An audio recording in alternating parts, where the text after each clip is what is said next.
TV, you've seen these political races are heating, particularly some of the statewide races. Next week, we have the Neshoba County Fair. For those who may be interested, if you've never been, it's an interesting experience, but you better like sweating and red dirt. So if you don't like those things, I wouldn't necessarily advise going, but there'll be some heated debate under the pavilion, no pun intended, as well as outside the pavilion. But we do have these races coming up. You know, these folks that are elected, regardless of legislature, state level, obviously have a huge impact on policy for the state of Mississippi. And that certainly healthcare is no exception to that. It has a big impact. So obviously, we'll be following those races closely. We talk about our, it's been somewhat perennial the last few years, full practice party legislation. I think Dr. Johnson, we can say there's been some very preliminary discussions or talk, but nothing too far down the road. We do want to emphasize we want all stakeholders involved in every classification that may be impacted to have a seat at the table discussing a bill for next session. I think, we want everybody together, and I think it's been difficult to do much until after the elections occur, so things are set. You also, since it's the beginning of the new term, you have new committees appointed. I mean, same committees, but you have new members now.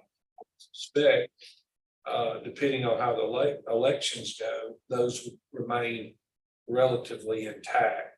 If for some reason there were changes, then you can have some big changes. I wanted to mention some other issues that we may see.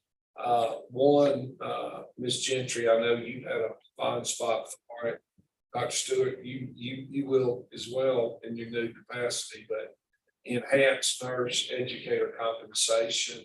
I know that's an issue, Dr. Johnson, we discussed. I know the Board of Nursing has been very supportive of that. I know working with IHL, the deans and directors, the community colleges, we all know the challenges, Madam Chair, with recruiting and retaining nurses and professionals of all categories. But you've got to have adequate capacity to create and train those nurses in the first place. And I think one way you do that is be competitive in your pay for your education. So that's something that I think we can see, and the board certainly has supported. You could see a possible bill dealing with the makeup of the board. You remember last year, you guys got an early draft of a bill. It was actually the full practice starting bill. There was some language inserted that would tweak the current composition of the board. No, that didn't really get any traction last year. Don't know that it will this year, but it's something we'll just keep an eye on and look at to make sure that it's something this board, our director and staff, everybody's comfortable with it if there is legislation proposed. Hospitals, our favorite topic, right? It just seems like we continue to see articles about layoffs, cuts, and not just from one area of the state, but from the north to the south. I mean, it seems that in kind of east-west. So the legislature did do two things. You remember to pass the bill that would allow consolidation, mergers, make it easier, also collaboration agreements. That's just something to try to make it a little easier to help support, particularly some of the smaller rural hospitals, but it can apply to anyone. That passed, and also the legislature appropriated just over $100 million to go out statewide. We said it's a lot of money, and again, when you have to divide it among all the hospitals, it goes pretty fast. But I think that's an effort to the legislature's credit of trying to, at least hold things together until this next session. That's why I'm bringing it up. I think we're going to see a lot more discussion about our hospitals and our healthcare system, how we want to fund those for the long term, what's going to need to be done to sustain the system.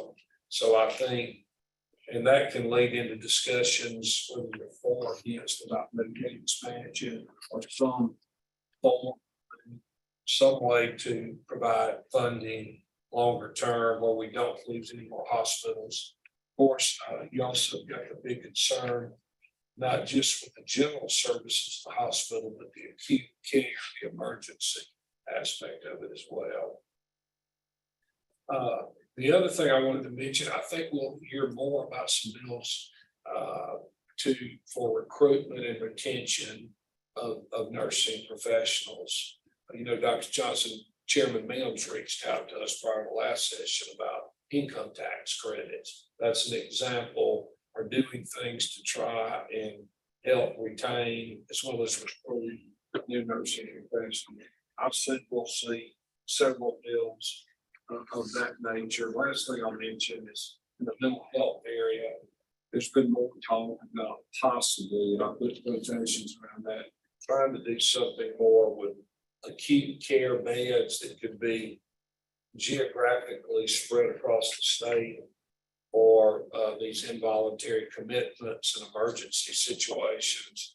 I think it was St. Dominic's just closed one of their mental health services. So you get into a situation where you have some of those folks being put in jail because there's nowhere. And I think all the sick people don't need to be in jail, nor do the law enforcement officials want them in their jails.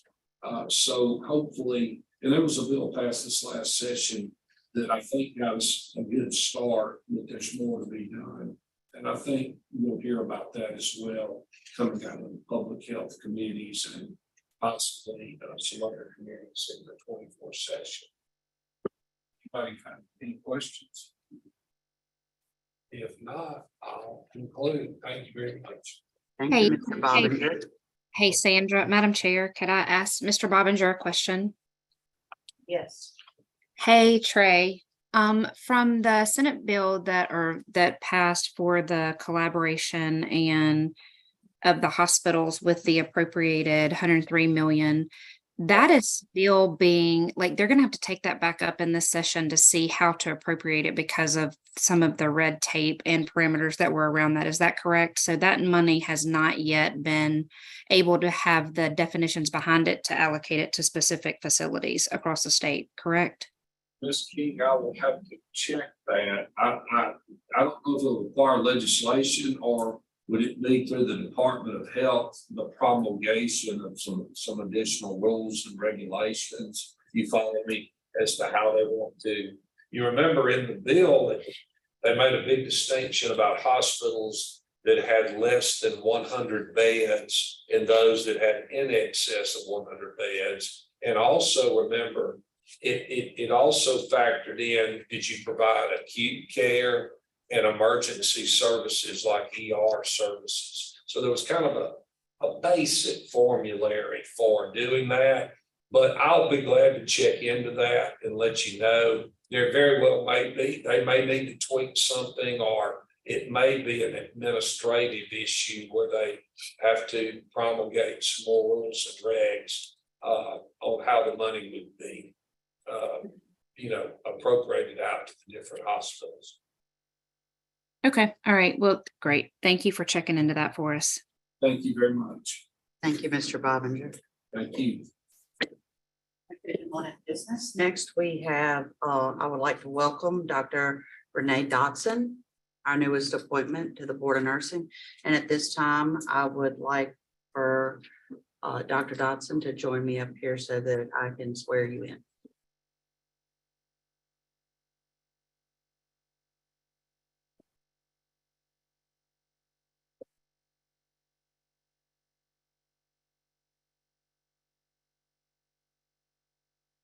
So at this time, Dr. Dotson, if you would, raise your right hand.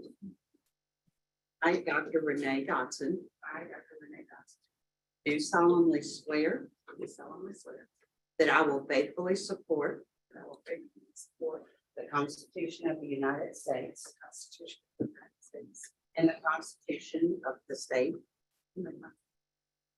of Mississippi. And obey the laws thereof.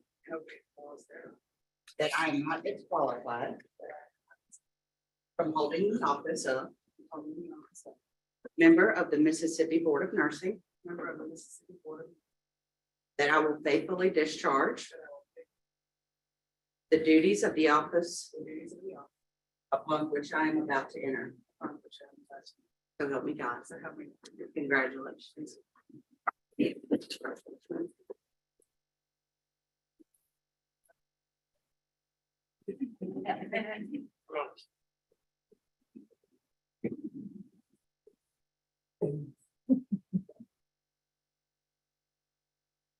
And while I'm up here, I want to go ahead and follow up with, we have received some certificates from the governor's office for our reappointments and confirmations that we would like to present.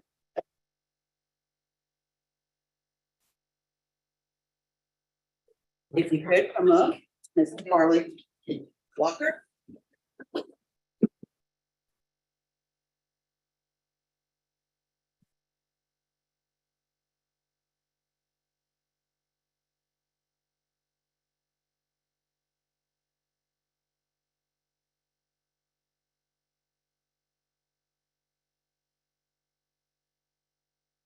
Next is Janie Clinton.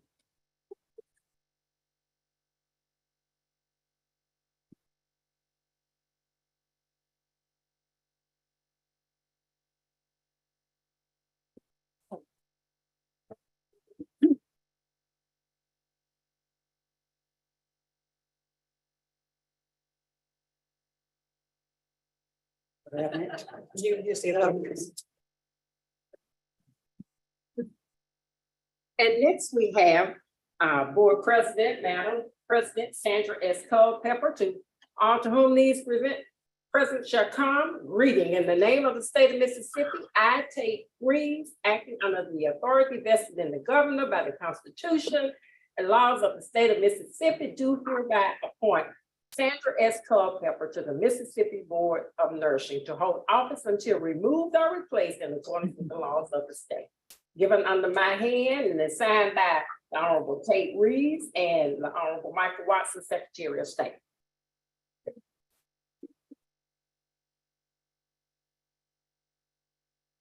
The one for TJ, which is my hand.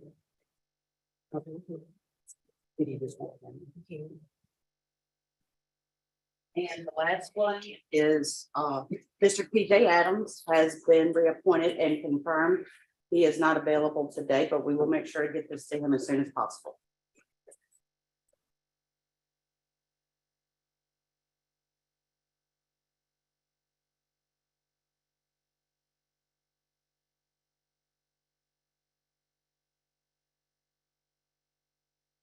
All right, next order of business, we have the Office of Nursing Workforce Report, and I believe Dr. Johnson.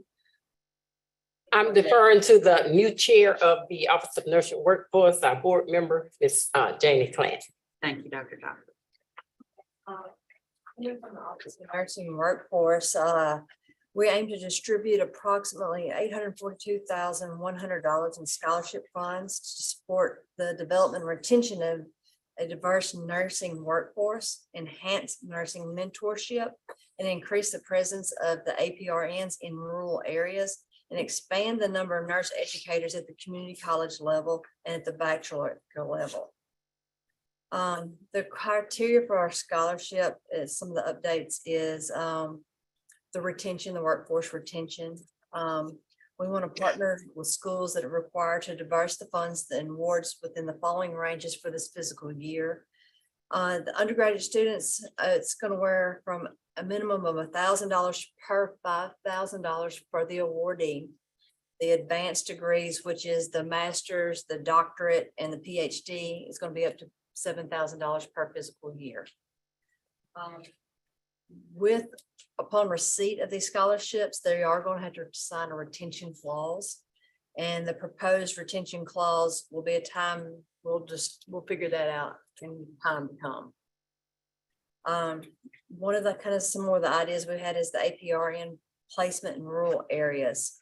So a portion of that, we want to increase the APRNs in rural areas, and this is aiming to drive the healthcare needs and some of the underserved communities by providing financial support and incentives to those APRNs to pursue careers in that rural setting. Again, diversity in nursing, we want to encourage applicants to fill from all underrepresented groups. And then the nurse educator development, we want to enhance the ability of qualified nurse educators, and a portion of this scholarship could be allotted to supporting individuals pursuing career in the nursing education at the community college and at the bachelorette level. We aim to address the shortage of nurse educators and enhance the pipeline of future nursing facilities. By expanding the scholarship criteria to include some of these versatile components, the ONW scholarship program will have a broader impact on the workforce development, the mentorship, diversity, and education in the nursing field. So my motion today is to approve the $842,100 in the scholarship funds for the nursing workforce. Do I have a second on that? Second. Is there any discussion? Madam Chair, Yes. just as a matter of comment, some of you are probably aware, but, and I'm speaking about baccalaureate and higher degree programs, but the accrediting group for baccalaureate and higher degree programs is shifting their accreditation standards from degree focused to whether graduates are entering practice as first entry or advanced entry. And so I would just encourage us to think about making sure that our language is not limiting, because within the next year, we'll no longer have for the baccalaureate and higher degree, DNP essentials, MSN essentials, and BSN essentials. There will only be entry to practice and there will be advanced practice. They are moving away from the degree language. So, and IHL has, as you all know, approved the exploration of an entry level, master's level program for the state, which will be the first one in the state, but it is not something that's new to the country. They've been going on for about 20 years. So just as we're doing this, I just want us to be aware of some of the language, because I heard the degrees in there, and that may not necessarily be applicable in the near future. That will be noted, Dr. Stewart. Thank you. Any other discussion? Madam Chair, if I may, can I ask Ms. Clanton a question? Yes. From the whenever you said APRNs in rural areas, are we excluding APRNs from other areas? I was just, and I don't know what the most recent evidence-based data shows for APRNs, but it didn't seem like there was a shortage of APRNs for rural areas. That was more of the physician status, but not APRNs from those rural areas. So I'm just trying to make sure that we're not being exclusive of, we're not putting language in there that would be restrictive, I guess. And like I said, this is kind of preliminary and we are looking more into it, but we want to drive some of the APRNs to look at some of the areas that are lacking, like you said, doctors are lacking nurses and they're lacking APRNs. So we want to kind of drive them to the more that are in need at this particular time. Is there a way, do we have the data right now to show current state of APRNs associated across their geography in the state and where they're located currently, to make sure that we're just not using that term rural for when and it ends up being an exclusivity type issue? Don't know if the website poses a geographical location. No, these are all suggestions that came out that the Office of Nursing Workforce Committee will be meeting with the Director of Office of Nursing Workforce to work out the particulars. It was not to not involve everybody, and as Ms. Plant was reading, it says a portion of those scholarship funds would be dedicated. That's the suggestion, but that has yet to be determined how all of this is going to be disseminated or worked out. They just want the board to be aware of, this is for informational purposes. The primary objective today is to approve the funding for the scholarship funds that will be going out within the next couple of months. But duly noted, and those are things that the chair can take back. And I understand you all will be meeting probably the first week in August to work out the particulars of how this information and agreement on some of these things that you have suggested will be carried forward. So any input from any of the board members is indeed welcome. But that's something that the ONW committee, which consists of our board members, will be meeting with the Office of Director of Nursing Workforce, and then coming back for further dissemination of information in the next board meeting. Madam Chair, so for clarification, the motion is that we approve the amount. The motion is just for the amount of $842,100 for the Office of Nursing Workforce. Okay. The four things, the bullet points that I had listed was just some ideas that were thrown about. Got it. And you said Okay. that. Thank you. Any further discussion? Okay, I'm going to ask for a vote. All of those that accept, say aye. Any opposed? Any abstain? All right, we're gonna move on to the practical nursing education report. Madam President, did the board members that are on the Zoom vote? I did not hear an aye or. Thank you, Dr. Johnson. So Dr. King, did you vote to accept this? Yes, I did. Thank you. So at this point, we will move on to the practical nursing education report. Madam Good Chair, morning. I think you have TJ and Alton on virtual as well. Okay, I'm sorry, I just saw them. So TJ, Yes, you want to confirm that you accept that vote? yes, I vote to approve. Alton Shaw?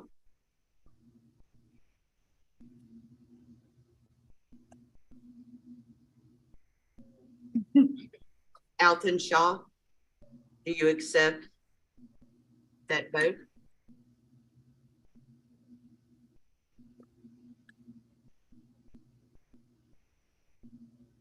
Yes, move on. I will note on the record that there was no response from the Zoom. Next, we'll move on to practical nursing education report. Dr. Burks. Good morning, Madam President. I have an update from the practical nursing programs. The accreditation site visits for the practical nursing programs under the jurisdiction of the Mississippi Board of Nursing are planned to start June 2024. This will be the first undertaking since the transition from the Community College Board. Copiah Lincoln Community College will be the first site visited, and a list of the programs and their contact information and their accreditation status is in the report that was provided to the members. Workshops will also be offered in the fall of 2023 to review the standards, criteria, and necessary materials. The program administrators and faculty that serves as peer site assessors, they will receive additional training prior to the site visits. Also, the PM curriculum revisions are underway. That is being facilitated by the Mississippi Community College Board. They intend to have another meeting for modifications in the fall. They did not have any meetings during the summer, so that once that date is given, we will share that date. The curriculum revision team consists of pretty much everyone. It consists of faculty, program administrators, business, and industry. The revisions cannot go forward without that input from business and industry. So again, once we have those dates, we will share that information so everyone can be involved in that process. And finally, the annual reports, they're done in collaboration with NCSBN. The report is required of all the practical nursing programs in the state of Mississippi. And what this report does is it looks at their admission and retention criteria, their data, their ratios, NCLEX pass rates for all test takers and those who repeat. This report is due October the 15th. However, the portal for inputting that information will be opening soon. And that information, again, it goes out to the schools. And once we receive that information, that report will be shared with the board of directors. That is the end of my update. If there are any questions, I will gladly answer them at this time. Okay, thank you, Dr. Burks. Does anyone have any questions for Dr. Burke?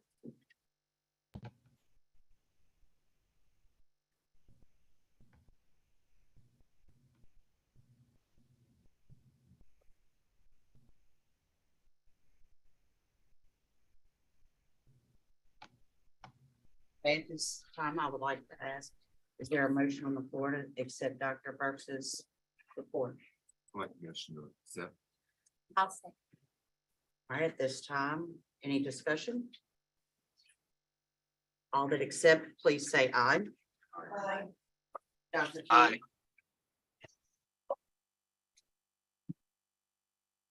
Aye. Thank you, Allison Shaw. Dr. King? Yes, so,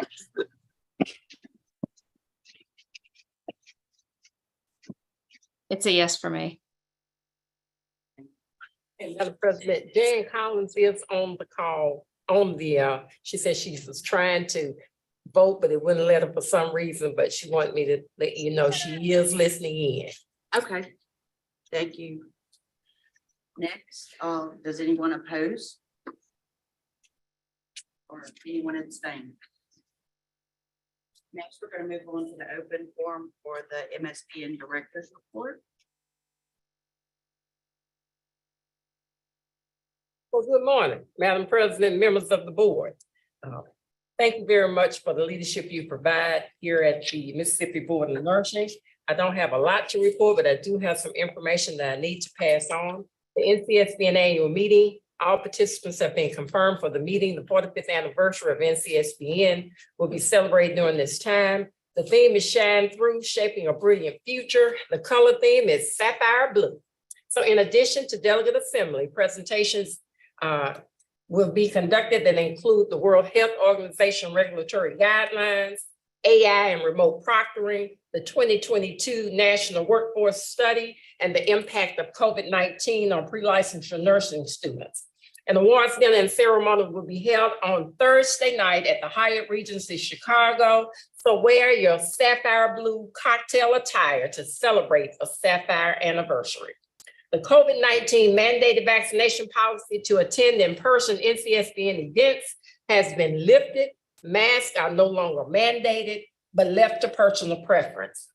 Operation Nightingale is the other issue that I'd like to report on. There is no new information to report from the Mississippi Board of Nursing standpoint. The investigation is ongoing with evidence of new schools being investigated almost daily. As for Mississippi, only 4 licensees have been identified in the investigation thus far and have been cleared to have received their initial nursing license appropriately. FARB is the Federation of Associations of Regulatory Boards. That's my third thing that I want to talk about. FARB is a very good organization, and they present some very good conferences and educational opportunities for staff. So the 2024 Forum on Professional Regulation Conference will be held January 25th through the 27th, 2024 in Fort Worth, Texas at the Omni Fort Worth. The FARB Forum on Professional Regulation is a vibrant educational and networking venue where those who are involved with or interact with state professional licensing boards can gain traction on emerging trends, acquire insight on best practices, stay ahead of new legislation, and learn from each other through engaging presentations. The agenda is forthcoming, and once I receive that agenda, I will send it out to the board members. This is a good conference. It's somewhat of an expensive conference, but it's a great conference. So if you're interested in attending, please mark your calendar. January 25th through 27th, and then let me and or Miss Vanessa Gray know of your interest. Board visibility, I won't belabor that. You have that in the document before you. As always, the board has been very visible in the community and out and about with our stakeholders. Right now, Ms. Shan Montgomery and Dr. Priscilla Burks are attending the FARB 2023 Innovation and Regulation Conference in Alexandria, Virginia. They were gracious enough to join us via Zoom because they were committed to being at the business meeting, so we applaud them for that. The Innovation and Regulation Conference is the premier conference offered by FARB for CEOs and staff leaders of national regulatory associations around the country. Conference topics are thoughtfully identified and sessions are carefully designed with leading industry partners to promote innovative solutions to challenges facing the regulatory community. Some of those presentations included strategic partnerships and revolutionizing licensing, digital transformation and sustained relevancy, the real innovation, security and detecting exam fraud, and digital credentials and modernizing the regulatory data plumbing. So very significant information. You've always been a very proactive board. We have proactive staff, so hopefully they'll bring back some great information about what's coming in the near future and how we can be a part of that particular innovative strategy. Most importantly, I do want to recognize a few individuals. Sharon Russell is a staff member here. Sharon has served on the NCLEX Item Review Subcommittee for NCSBN.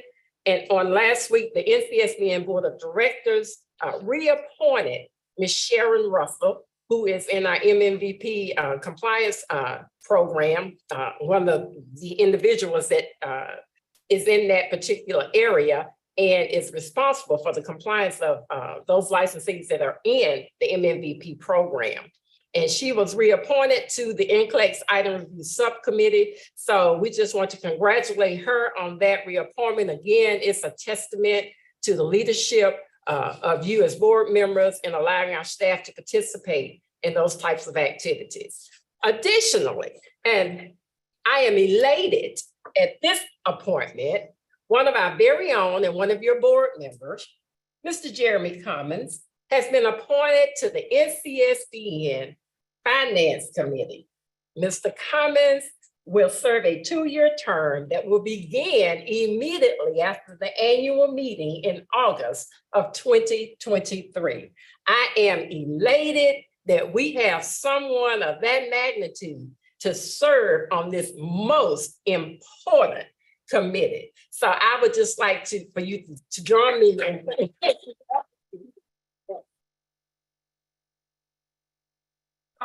charge of that committee, if you don't know, is to maintain a strong financial position that allows the NCSBN organization to enhance quality, introduce new program elements, and grow without compromising or jeopardizing core program delivery to nursing regulatory bodies. This is not only national, this is global. So that is so impactful to have a member from the Mississippi Board of Nursing serve at this level with the NCSBN Finance Committee. Thank you, Jeremy, for stepping up to the plate when I've sent out that call for people to volunteer for some of these committees. If you're interested, let me know.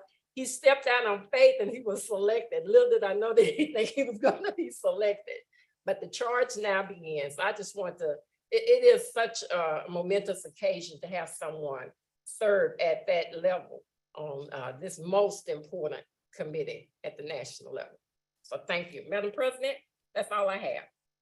Thank you, Dr. Johnson, and once again, congratulations to both of them.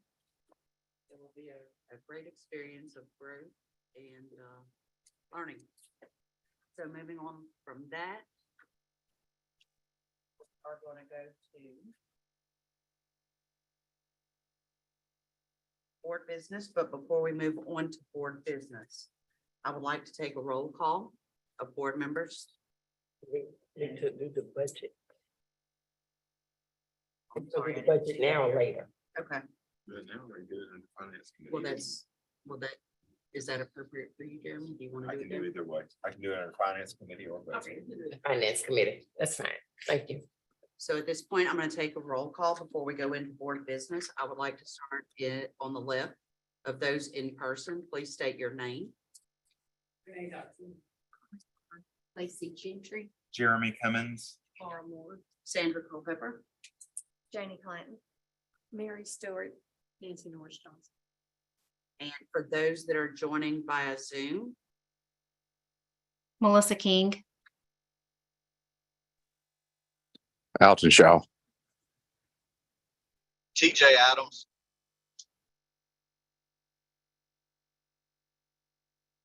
Jan Collins, are you able to hear us? I don't think she can sign in for some reason, I'm not sure, Okay, communicating on by phone. okay. So let that be noted that Jan Collins has joined us by phone. So with that being said, we're going to move on to the board business. And the first item there is the Mississippi Board of Nursing 5-year strategic plan. It is previous to today, and as well as you have a copy in your packet. So would someone like to make a motion to accept the 5-year strategic plan? Madam President, I've had the opportunity to review it and I'll make the motion that we accept the 5-year strategic plan. Thank you. Do I have a second? Any discussion?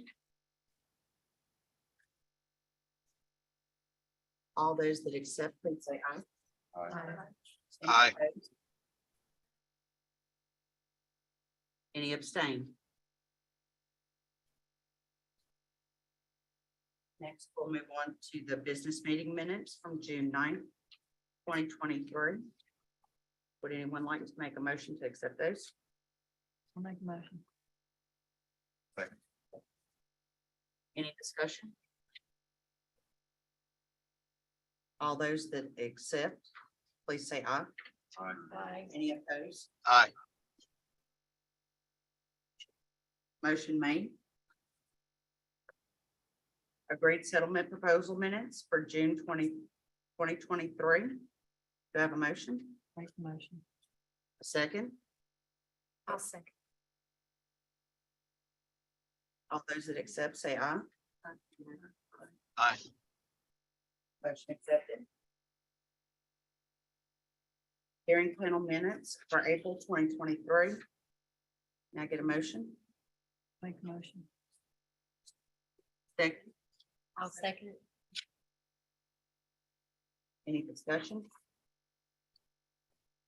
All those that accept, say aye. Aye. Motion accepted. Next is to waive the reading of names on motions. Can I get a motion? I'll make a motion. Any discussion? All those that accept, say aye. Aye. Motion accepted. Next is for future meetings. First will be administrative hearings and settlements. It will be October 3rd through 5th, 2023 at 8:30 a.m. The business meeting will occur on October 6th, 2023 at 11:05 a.m. And the panel for that will be Nancy Johnson, Jeremy Cummins, Dr. Mary Stewart, and Laura Moore.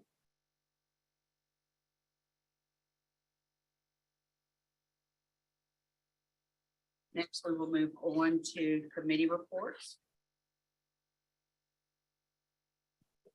So on the executive committee, we should have a motion come out of the executive committee today. The motion is to ratify and accept the administrative denials presented to the executive committee this morning. So that is first and second. Any discussion? All those that accept, say aye. Aye.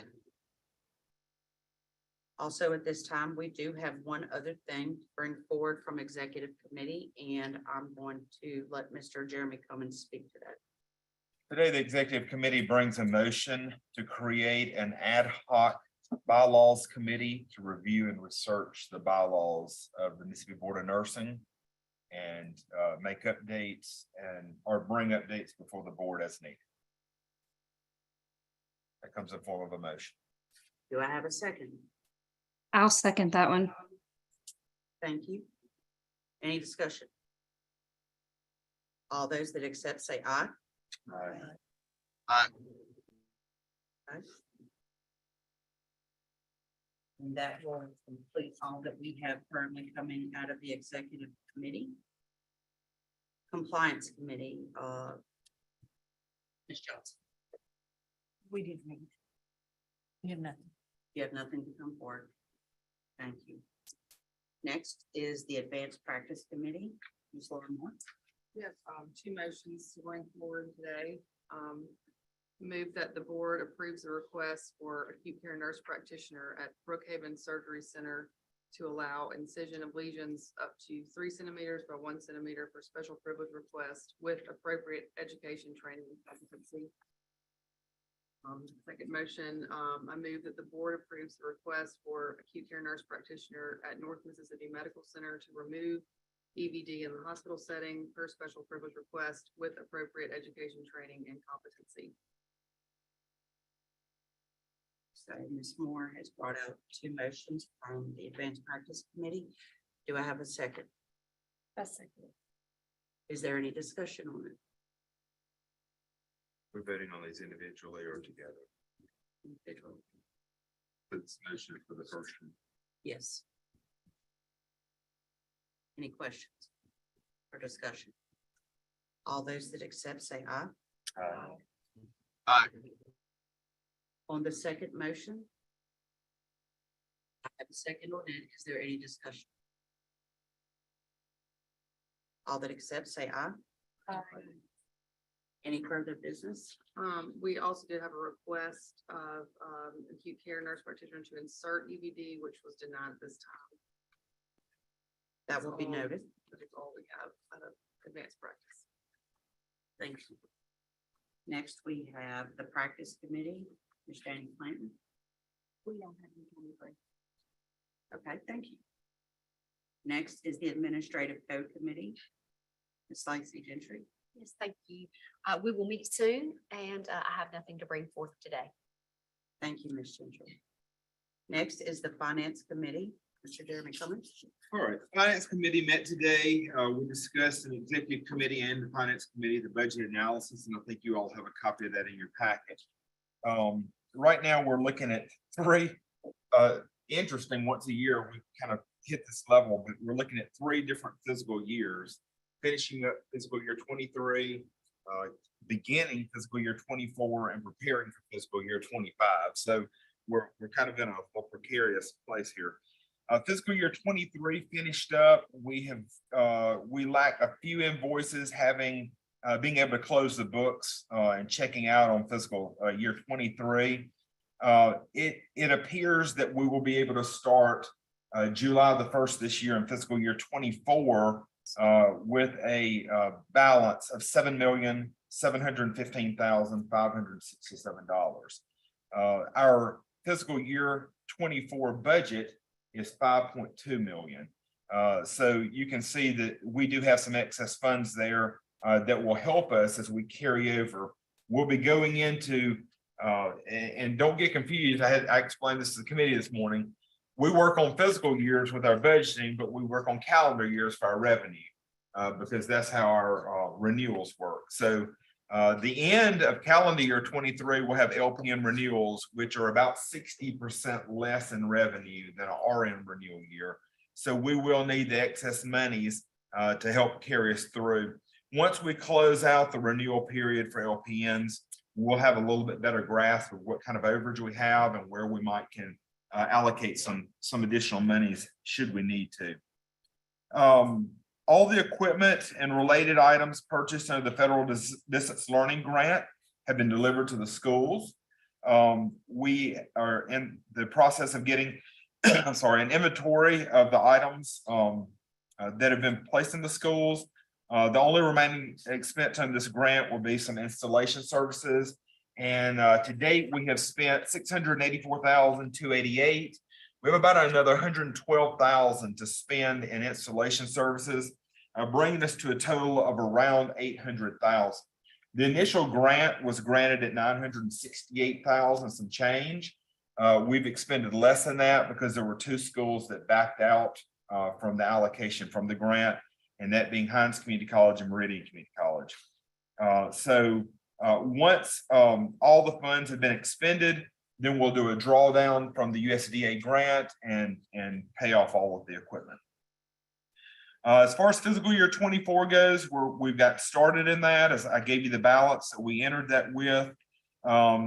We are still working to fill several key vacant positions. The personnel board had a few things that kind of had us hung up over the last fiscal year. Everything's been cleared out. We currently have a full-time court reporter position, a full-time HR position, and 3 full-time investigator positions to be filled. And I believe Dr. Johnson told us this morning that they will be underway trying to get all those positions filled as soon as possible. Those are all budgeted positions, so they would fall within our budget. Preparing for fiscal year 25, fiscal year 25 legislative budget request is due on August 1st. It's still not too late. If there's anything that you would like for us to add into that budget, you can contact myself or Shan Montgomery with those requests, and we'll be happy to work that in as we can. The current plan is to request a restoration of the amounts reduced from the salary line items to fill the vacant positions.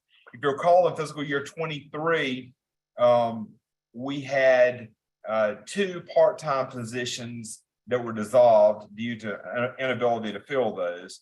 So we'll be trying to get those monies back for future positions.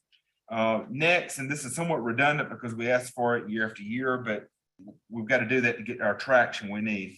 We're requesting a 10% salary increase for all nursing positions. If you recall, a few months back, we discussed how incredibly low the nursing positions are within the agency. We're also requesting an average of a 4% increase for non-nursing positions. And this will be rewarded to employees that obtain education and training on their duties and also exhibit excellent performance. And then lastly, the request includes replacing 2 vehicles in fiscal year 25. None were replaced in fiscal year 23. And there's only funding for 1 car to be replaced in fiscal year 24. And the majority of the vehicles that the Board of Nursing have in excess of 100,000 miles. So it's time for us to get moving on that. Our request for fiscal year 25 will be $5,562,992. This will show a 9.86% increase in our current budget, but the Board of Nursing currently has ample funds to support such budget request. And that's all I have for our reports. If anyone has questions, we'll be happy to entertain. I just have a quick question about the vehicles. So, wasn't there an issue in like the recent years about supply, and that was why we didn't get them? Right. So you think that's resolved, or? We're in hopes. Dr. Johnson, do you have any thoughts or ideas on that? I haven't gotten anything. There was a supply issue by all means. I know in fiscal year 22, I believe. Maybe so. We had allocation for one and could not get it. Hey guys, this is Shan. Y'all hear me? Hey guys.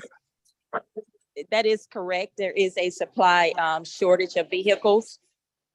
We still don't know, but if they're going to be able to supply us this year. However, we still ask for it in the budget in the event that we are able to purchase those vehicles.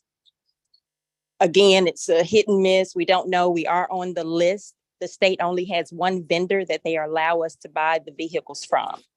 So we are on the list to purchase a vehicle in the event that it comes up. Thank you. You're welcome. Thank you.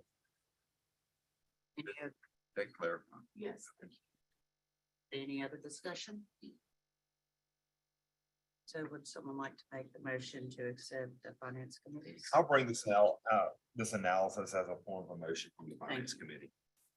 Do I have a second? I'll say. All right.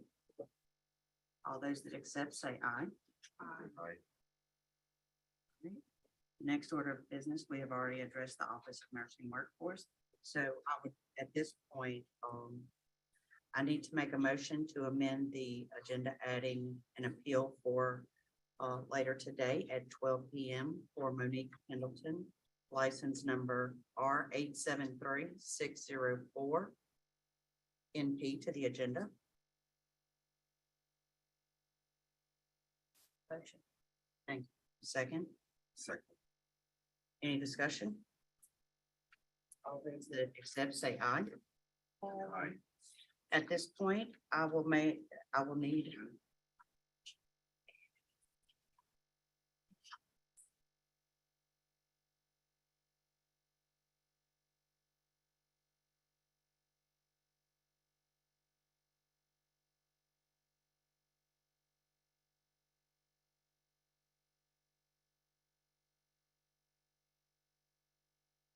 I need a motion to actually amend the agenda.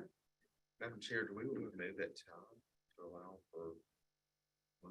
We can certainly do so. It's after 12 now, and if we already have one scheduled for 1, So, maybe we'll push it to 2. Hoffman,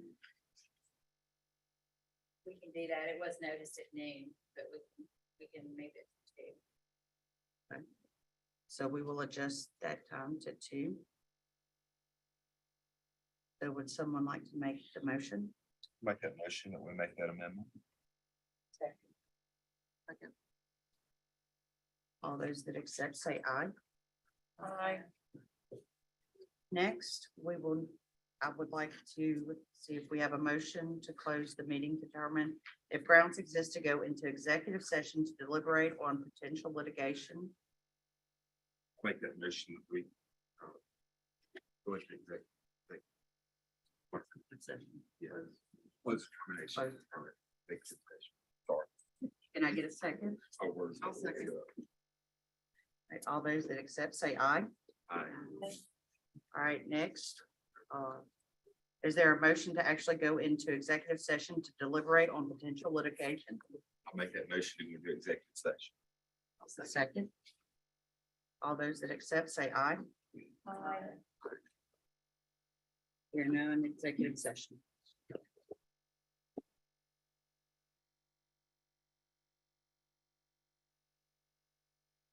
Madam Chair, is there a separate line or Zoom link for executive session? Did we, Something different. yeah, Um, did, you did, Live. I was about to say, is it turned off? I mean, I can disconnect the live feed from YouTube or just. Yeah. but- Can we just